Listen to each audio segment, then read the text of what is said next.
Dear friends, thank you for joining us again, and it is such a blessing to have you. We have been all along looking at the life of David, the man after God's own heart, and so that he too can be stained by sin. Nathan confronted David with his awful sins, the adultery with Bathsheba and the murder of Uriah, her husband. What David did displeased the Lord, and God was not going to pardon David because Uriah was a foreigner. As Nathan narrated the story, David senses right and wrongs straight away, but his problem was in not recognizing the culprit, who was himself. Nathan told David, because he did this grievous evil, his family will from now on live with the sword. David, on hearing this, repented, and God spares his life. But God decreed that his first son die. Then we have the birth of Solomon, whose name, Jedediah, came through Nathan, meaning beloved of the Lord. Leaving our background at that, we shall jump into other crimes, this time by David's sons, Amnon and Absalom. If you're going to indulge in sin, you will have to suffer the consequences. The Lord gives it to us pretty straight in Galatians chapter 6, verse 7. Do not be deceived. God cannot be mocked. A man reaps what he sows. You are not going to get by with your sin. Galatians chapter 6, verse 8 goes on to say, the one who sows to please his sinful nature, from that nature will reap destruction. The one who sows to please the Spirit, from the Spirit will reap eternal life. There is no question that David had sown to the flesh. Don't think for 1 minute that now he can walk away from his sin. Make a sweet little confession, and that is it. I've heard people say, well, the blood of Christ covers it. Well, it certainly does. And you don't lose your salvation. But let's accept the fact that sin causes a festering sore. This brings us to chapter 13. David has made his confession of sin. God has told him, your sin has caused my enemies to blaspheme. I won't give you up, but you are not going to get by with it. Thank God that he will not give us up. Let's turn to 2 Samuel chapter 13 and read verse 1. In the course of time, Amnon, son of David, fell in love with Tamar, the beautiful sister of Absalom, son of David. Although Absalom and Tamar had the same father and mother, Tamar was Amnon's half-sister. David was their father, but they had different mothers. Verses 2 to 4. Amnon became frustrated to the point of illness on account of his sister Tamar, for she was a virgin, and it seemed impossible for him to do anything to her. Now Amnon had a friend named Jonadab, son of Shimeah, David's brother. Jonadab was a very shrewd man. He asked Amnon, why do you, the king's son, look so haggard morning after morning? Won't you tell me? Amnon said to him, I'm in love with Tamar, my brother Absalom's sister. Amnon was not eating. He was so madly in love with Tamar that he had lost his appetite. His friend could see that he was not eating. Actually, that would have been his cousin. But he also recognized the problem, since Tamar was Absalom's sister, and Amnon was afraid of Absalom. Verses 5 to 7. Go to bed and pretend to be ill, Jonadab said. When your father comes to see you, say to him, I would like my sister Tamar to come and give me something to eat. Let her prepare the food in my sight, so I may watch her and then eat it from her hand. So Amnon lay down and pretended to be ill. When the king came to see him, Amnon said to him, I would like my sister Tamar to come and make some special bread in my sight, so I may eat from her hand. David sent word to Tamar at the palace, Go to the house of your brother Amnon and prepare some food for him. There is no use to read the next few verses, which contain the details of what happened. Amnon defiled Tamar. Then we are told that he hated her. Verse 13, what about me? Where could I get rid of my disgrace? And what about you? You would be like one of the wicked fools in Israel. Please speak to the king. He will not keep me from being married to you. This is Tamar's desperate cry. This awful thing had taken place within the walls of David's house. When Amnon was finished, he flung her out. Verse 19, Tamar put ashes on her head and tore the ornamented robe she was wearing. She put her hand on her head and went away, weeping aloud as she went. Tamar was thrown out of the house, and now she is in sackcloth and ashes. Verse 20, her brother Absalom said to her, Has that Amnon, your brother, been with you? Be quiet now, my sister, he is your brother. Don't take this thing to heart. And Tamar lived in her brother Absalom's house, a desolate woman. When King David heard all this, he was furious. David is angry about what happened, but you don't hear about anything later on.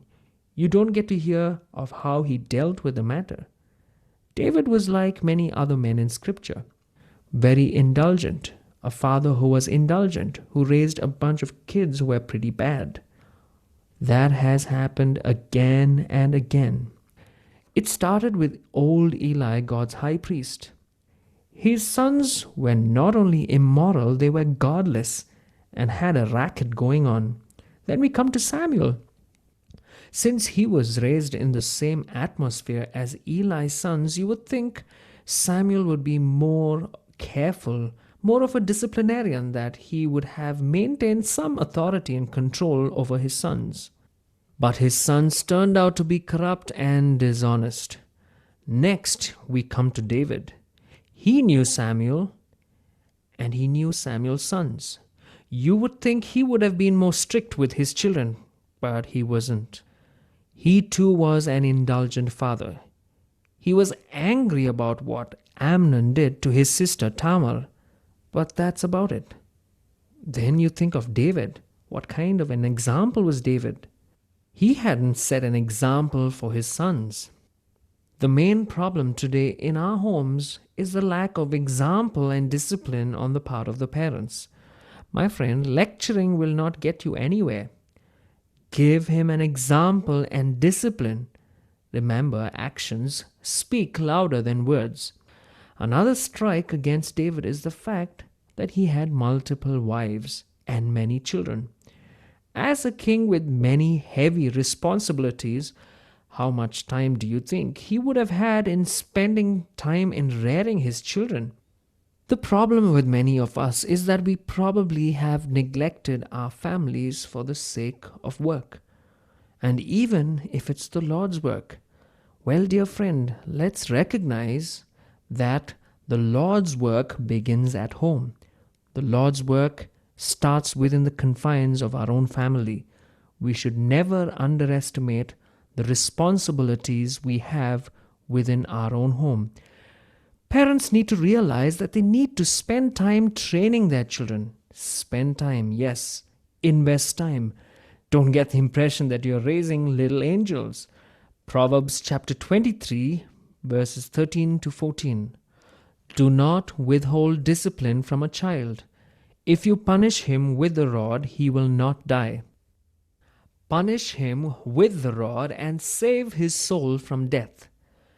David did nothing about the problem created by Amnon. So what happened? David's silence simmered in Absalom's hatred toward Amnon.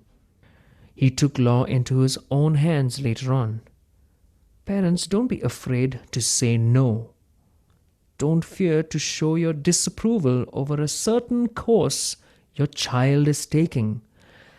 They may whine and whimper, grumble and rebel, but their respect for you will be established when they mature and come to their senses. The moment you keep silent, you will be igniting a series of problems and unnecessary troubles. Chapter 13, verse 22. Absalom never said a word to Amnon, either good or bad. He hated Amnon because he had disgraced his sister Tamar. This is David's home, friends. There is strife. There is anger. This is David's life at home. He did not get by with his sin. God says that we will not get by with sin either. It only multiplies. Absalom is marking time. He is waiting for the day when he can get even with Amnon, and that day will come. I'm not going into detail at this point, but the day came when Absalom killed Amnon. Absalom had waited for 2 years. 2 years to make his move. He invited the king's sons to a feast in connection with sheep shearing time. Since Absalom had shown no signs of wanting revenge, David let Amnon go and attend the gathering. Verse 28, Absalom ordered his men, "Listen, when Amnon is in high spirits from drinking wine, and I say to you, strike Amnon down, then kill him. Don't be afraid. Have not I given you this order? Be strong and brave." When the day came that Amnon's heart was merry with wine, Absalom had him killed. The message David received was that all his sons were dead. Then Jonathan told him that only Amnon was slain. My lord the king should not be concerned about the report that all the king's sons are dead. Only Amnon is dead. Verse 34. Meanwhile Absalom had fled. Now the man standing watch looked up and saw many people on the road west of him coming down the side of the hill. The watchman went and told the king, "I see men in the direction of Horonaim on the side of the hill." Jonadab said to the king, "See, the king's sons are here. It has happened just as your servant said." Since Absalom actually plotted Amnon's murder, he has to flee. Verses 36 and 37. As he finished speaking, the king's son came in wailing loudly. The king too and all his servants wept very bitterly. Absalom fled and went to Talmai, son of Ammihud, the king of Geshur. But King David mourned for his son every day. Absalom's mother was a daughter of the king of Geshur, and this is one reason why Absalom fled to him. As I have pointed out before, David made a mistake in marrying this foreign lady. Remember that he had married this woman during his lapse of faith when he withdrew from the land. She bore the king 2 very attractive children. One was Absalom and the other was Tamar. Apparently, David did not discipline this wild boy. In a way, Absalom seems to be justified in what he did. Since David did not take matters and settle the issue, he took it into his own hands when Amnon sinned and got him killed. Verses 38 and 39. After Absalom fled and went to Geshur, he stayed there 3 years. And the spirit of the king longed to go to Absalom, for he was consoled concerning Amnon's death. After Absalom took Amnon's life, he fled. David wanted to bring him back, but he did not. David mourned for him, and that is all he did. He mourned for him and wished for his return. Absalom, I believe, was more like David than any of his other sons.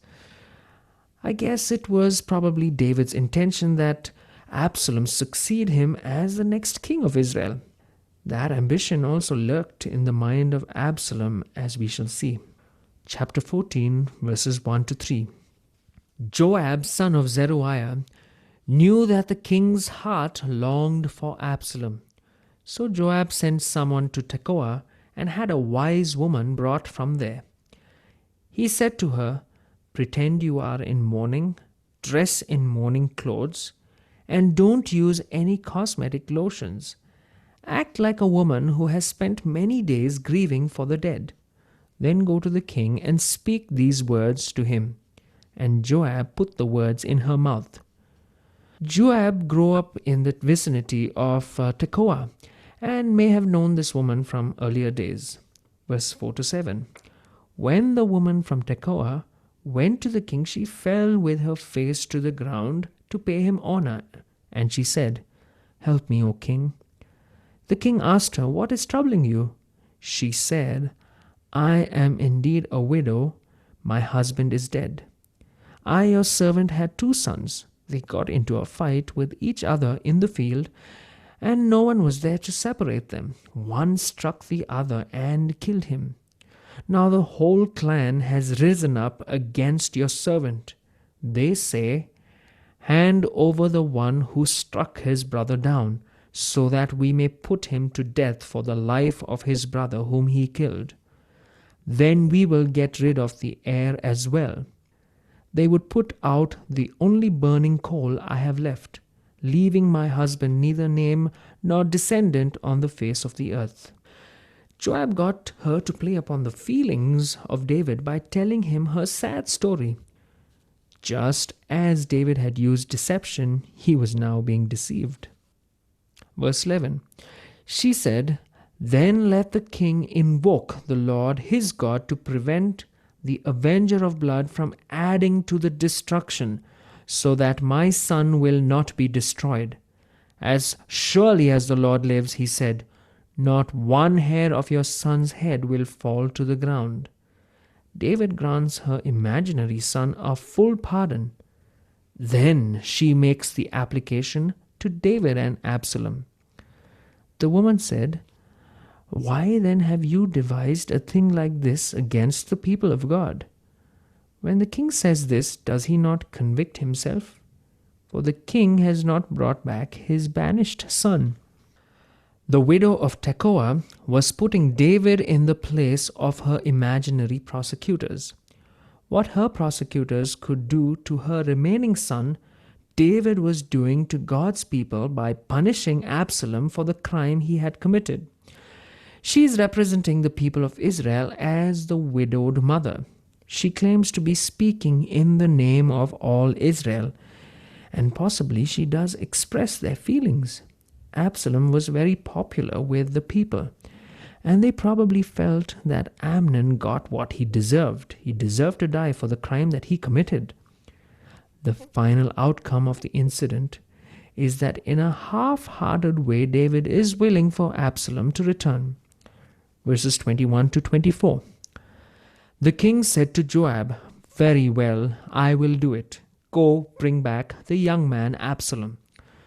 Joab fell with his face to the ground to pay him honor, and he blessed the king. Joab said, "Today your servant knows that he has found favor in your eyes, my lord the king, because the king has granted his servant's request." Then Joab went to Geshur and brought Absalom back to Jerusalem. But the king said, "He must go to his own house. He must not see my face." So Absalom went to his own house and did not see the face of the king. It is unfortunate that David did not want to see his son. It actually set the stage for Absalom's rebellion, which takes place in chapter 15. Let's read verses 32 through 33. Absalom said to Joab, "Look, I sent word to you and said, 'Come here,' so I can send you to the king to ask, 'Why have I come from Geshur? It would be better for me if I were still there, and now I want to see the king's face, and if I am guilty of anything, let him put me to death.'" So Joab went to the king and told him this.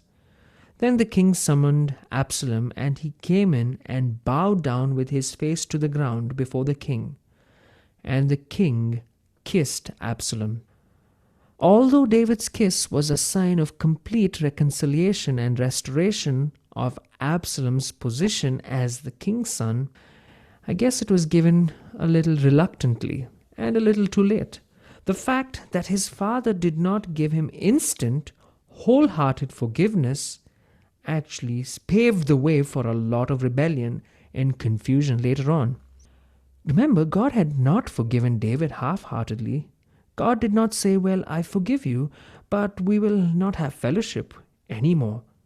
I will not restore to you the joy of your salvation." When God forgives, He forgives completely. You and I are admonished. Be kind one to another, tender-hearted, forgiving one another, even as God, for Christ's sake, has forgiven you. Has God forgiven us? Yes, of course. Then we are to forgive one another. The same way that God had forgiven David, He should have forgiven Absalom. But He doesn't do that. He is setting the stage for rebellion. Oh, my friend, our God is a God who forgives. Now let's read Galatians chapter 6, verse 1. Brothers, if someone is caught in a sin, you who are spiritual should restore him gently, but watch yourself, or you also may be tempted. God forgives, but He also restores very gently. And that's the way we've got to restore someone who is caught in sin, gently. David made a blunder in not forgiving his son or dealing with him gently. Whereas God had given forgiveness and granted forgiveness to David and had dealt with him gently. But David doesn't do that. He will live to regret it. My dear friend, do you display the Father's heart, a heart of love and forgiveness? Or do you choose to forget the manner in which God has forgiven you and you show a very judgmental attitude? The home or the fellowships where we attend should be places where relationships can be restored, a place where people can find acceptance, love, and forgiveness. Well, it's not a place to be judgmental and to display a holier-than-thou attitude. Dear friend, let's never forget the grace each one of us have experienced. Let us spread the love of Christ. Dear friends, the consequences of unforgiveness are many, both from the physical, mental, emotional, and spiritual. There are many who carry the burden of unforgiveness towards oneself or others. In reality, the person who hurt us have forgotten all about it, but can keep imprisoning the victim for a long unwanted time. And healing can only come from God. As imperfect humans, we also hurt people, knowingly or unknowingly, and need forgiveness. Therefore, forgiveness is a bridge we all walk on, at least occasionally. Dear friends, because God forgives, we are called to forgive. It is difficult, but it is divine. It not only releases the forgiven, but the forgiver too. And it is the only way forward for reconciliation, healing, and growth. Do you have anyone you have held grudges against and it keeps bothering you? Or do you need forgiveness from anyone and you have not said sorry? Ask God to help you today. Receive and release healing right away. God bless you.